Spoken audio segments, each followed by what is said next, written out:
Have you ever wondered what God looks like? Is God a he or a she or both?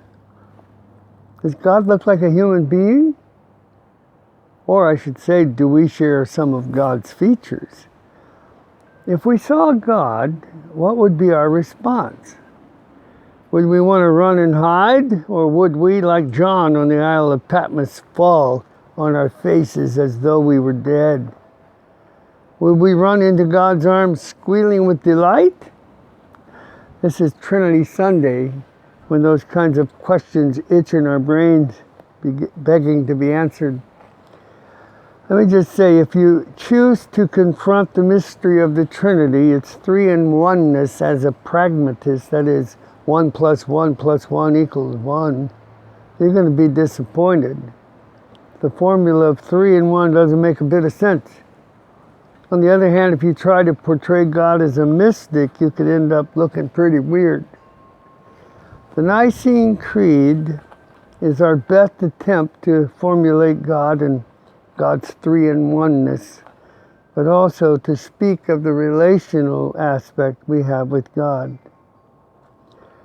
I encourage you to get one of our hymnals and turn to number 880 and look at that formula for the Trinity. It is astounding, the work that went into it.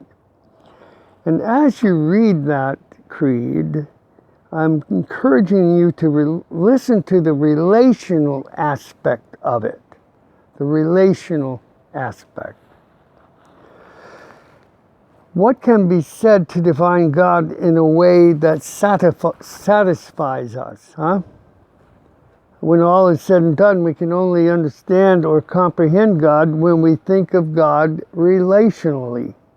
Indeed, we were created and are being created for relationship.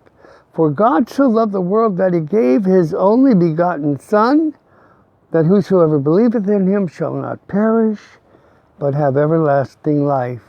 John 3:16, quoted from the King James Version there.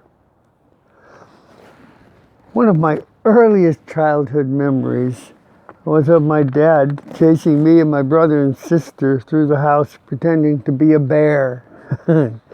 At that time, there were just the three of us, my sister Eunice, my brother Danny, and me. We'd run in all directions, yelling and trying to get away, the bear growling and roaring behind us. Inevitably, he would chase us into a corner where we would yell and scream and attempt to escape. And then when we realized there was no chance of that happening, we would run into his arms and hug him. Game over. I've done it with my own children. A few years ago, Leslie and I were on vacation in the Northwest, and we decided to head towards Southern Oregon, where she had some relatives.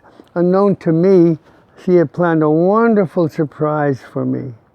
Knowing how much I love trees, she timed our arrival at a particular grove of majestic giant redwoods, precisely at the moment when the sun would be at its optimum height in the sky to maximize dazzling display of shafts of light that would stream through the canopy of the forest to the floor below.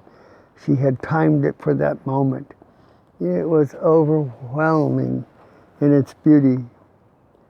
If you've never been to the giant redwood forest of Northern California, you don't know what you've missed. These are the tallest trees in the world. Some were here when Christ was on this earth. They soar into the sky in excess of 350 feet. These enormous trees can have a diameter of 24 feet at the base. I didn't say circumference, I said diameter. First time I stood staring into the sky at this skyscraper of nature, I couldn't help but cry.